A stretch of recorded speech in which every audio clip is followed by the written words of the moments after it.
Hello, Sixth Form. It's Mr. Ferreira here, and I'm going to be talking you through the final section of the course, which is called Application of Theories of Behavioural Change. And there are two particular theories that they want us to have a look at, and that is the theory of planned behaviour, or often referred to it as TPB, and Prochaska's stage model of behaviour. The theory of planned behavior is not a new theory. It's something which has been around before. It works on the assumption that the best way to change behavior is to potentially prevent it. And so it looks at this concept of people who are potentially considering doing addictive behavior. What are the processes that they go through in terms of their intention?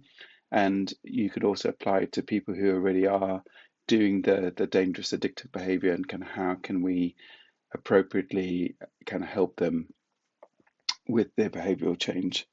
And of course, the reason we'd want to prevent addictive behavior is because of the pressure that any form of addictive behavior puts on the NHS and family and a larger community. So let's have a quick look at the main assumptions of the theory of planned behavior.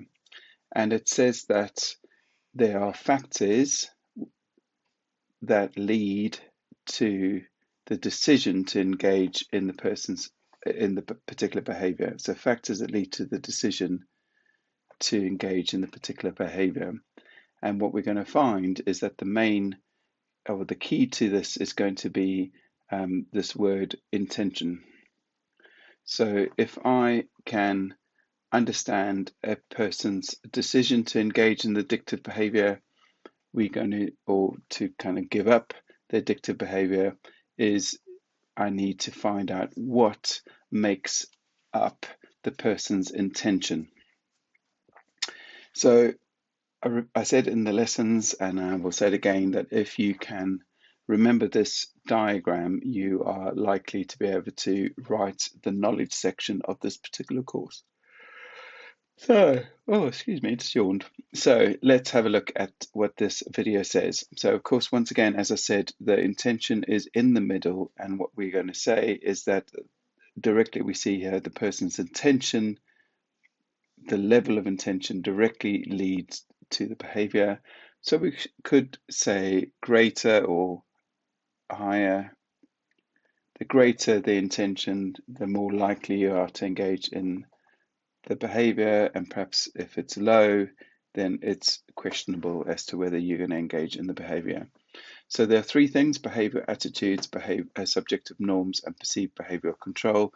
And we see how perceived behavior control, or another word for this could be self-efficacy, can lead directly to the behavior, because the previous theory that existed before this kind of recognized that if you can't control your behavior, if behavior gets taken out of the hands, perhaps you with a partner who refuses to kind of change their behavior, you may not have any control over the behavior. That is, to engage in the behavior or to equally to disengage in a particular behavior.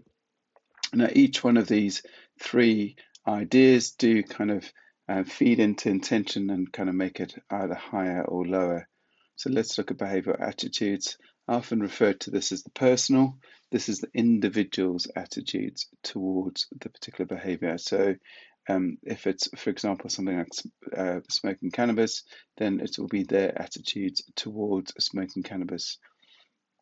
So your attitudes are going to literally be a consequence, or because of the consequences that you might believe the behavior will serve you. So remember, addictive behavior often has an immediate effect on mood. It has something to do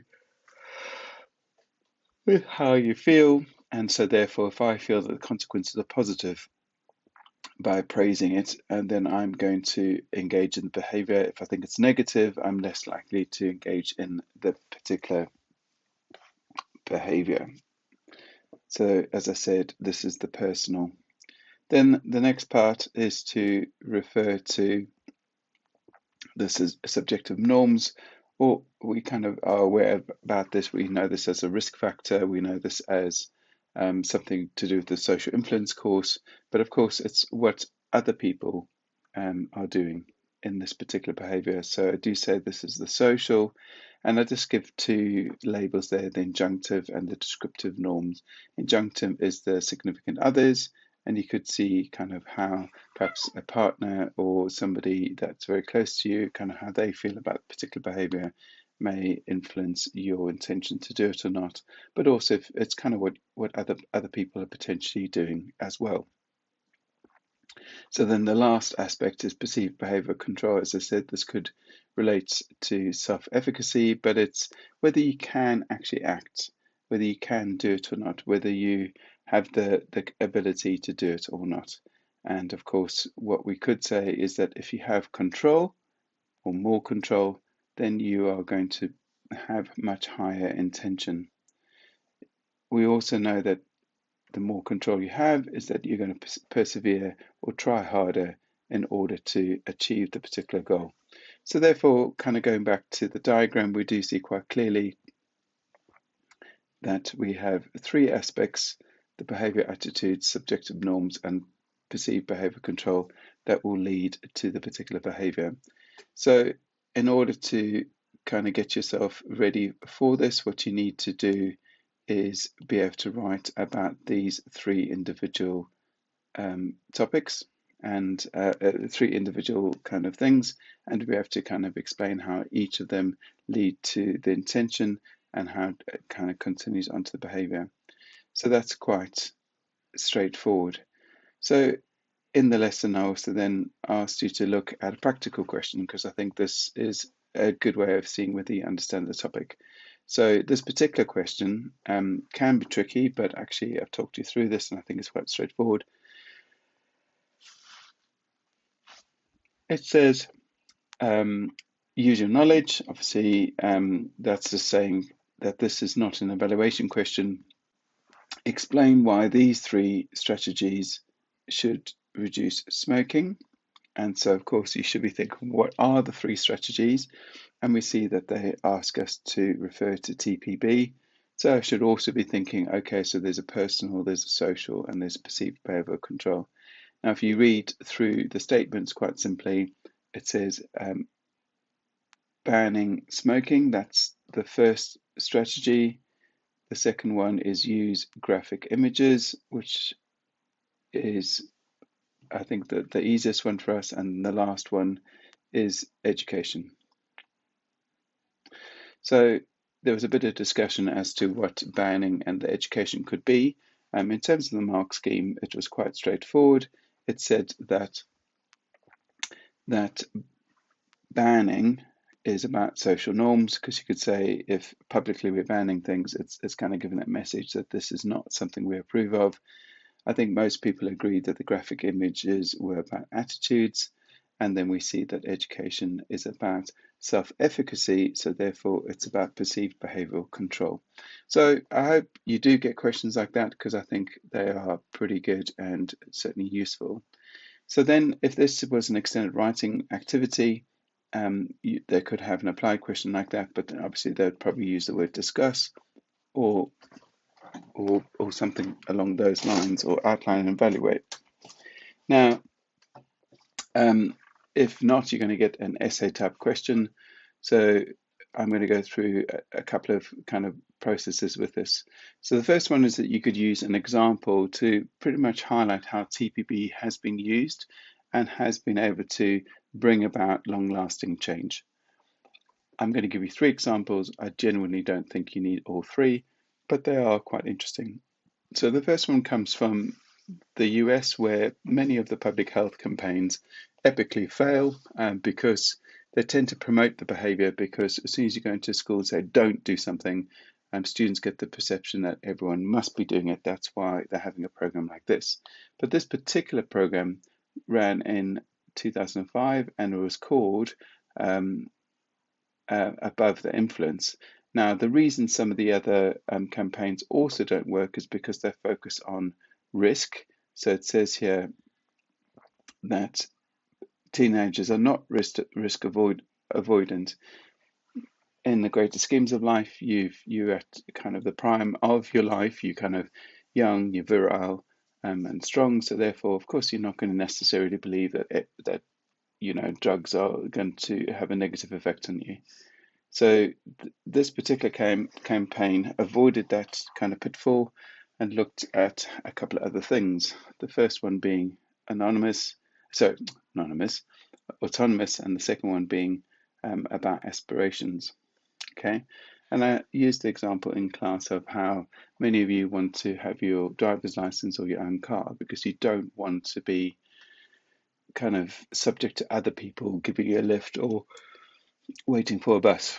So this campaign worked on this idea that actually, well, why would you want to become an addict? Because as soon as you are addicted, you are literally needing this drug to kind of help you kind of get through things. You're kind of dependent on the drug, and also in terms of aspirations, many of you have them and are applying to university and looking for kind of high achieving jobs.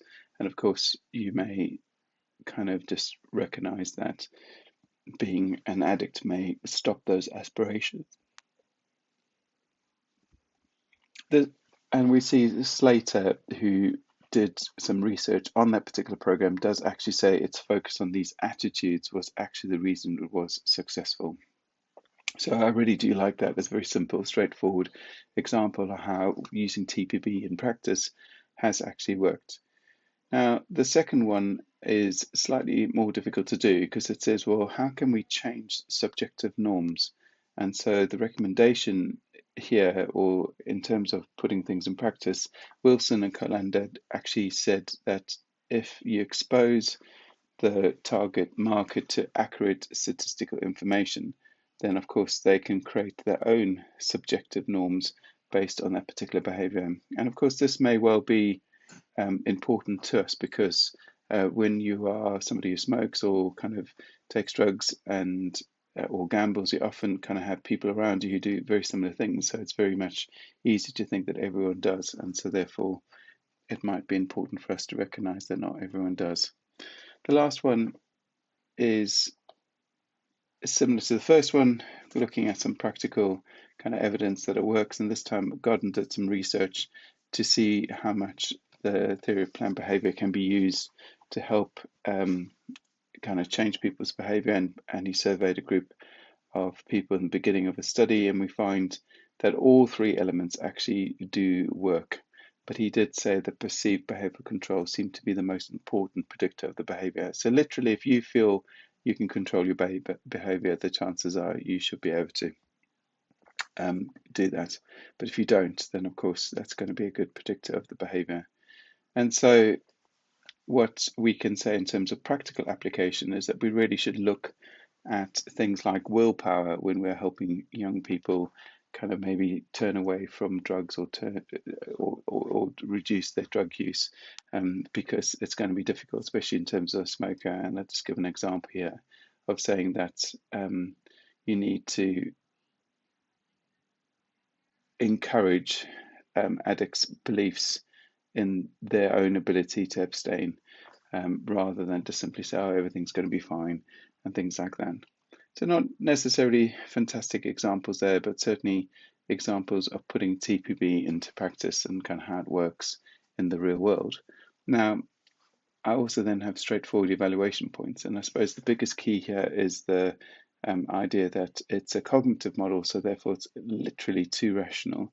And because human beings have emotions, human beings often act irrationally, and therefore it can't be good in the real world if we are relying on people being a little bit too irrational. And it gives an example here that when you fill out the questionnaire, you certainly you may not anticipate kind of the situations that you might actually be in, and so therefore your intentions could literally be wrong.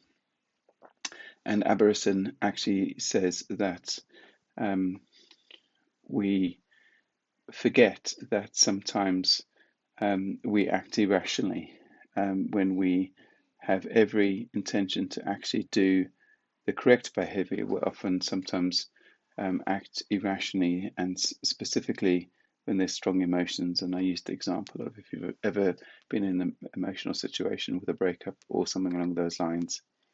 So then we move on to another factor of kind of why TPB may well actually be slightly problematic, and saying, okay, there are other factors that lead to kind of real world behavior, and certainly peer pressure could be one of them. And certainly this research says it could play a role in mediating people's tobacco addiction. Then the last aspect of it being kind of a little bit too rational, kind of too perfect, is this concept of motivation, which it doesn't kind of take into account, and was looking at substance abusers in a treatment program. And basically, if you decided to give up yourself, so in other words, those people who had the motivation were a lot more successful than if they were coerced. In other words, people were sentenced to court. So in relation to that, we see that actually there's so many factors that the TPB model hasn't taken into account. And then the last kind of real aspect of it as well, we need to consider alcohol and drugs, because what we're trying to do is to change people's behavior. And of course, under the influence of substances, they may not actually make particularly good decisions, and they will engage in risky behavior. So I gave an example of alcohol myopia, a bit like beer goggles.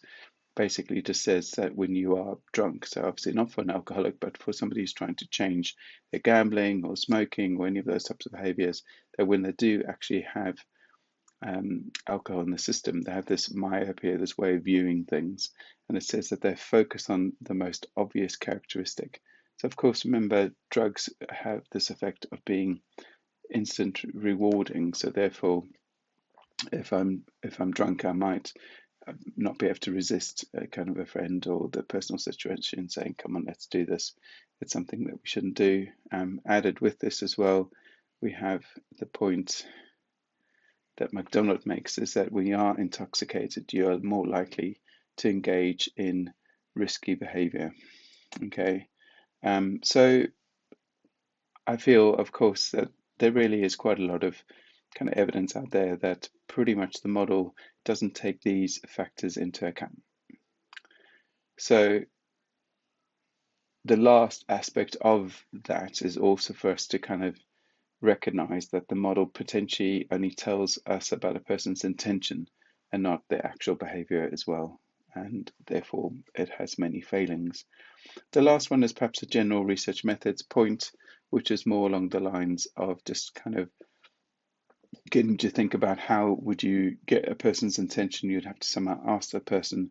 So anything that relies on self-report techniques is going to be flawed, and of course, if it's flawed, because people might not know their intentions, they might deliberately lie or try to paint themselves in a particular way, it's going to be a poor representation of their attitudes and their intentions. So therefore, if I'm basing either my program on what I think it is, it's going to be wrong, or certainly because it's a poor representation, it's also a poor predictor of behavior. So it kind of makes it almost impossible for us to kind of figure these types of things out. So the last thing I did have is to say that people often do have a genuine intention to change their behavior, but actually it differs when they get to find themselves in kind of real situations. So the stress or the pressure that we might find ourselves could change our behavior. So overall, I do hope that you've kind of seen how TPB can be both quite inspiring in trying to prevent behavior, but also quite literally, it has its flaws. Now that's the end of this particular video, and in the next video I'll continue with the content.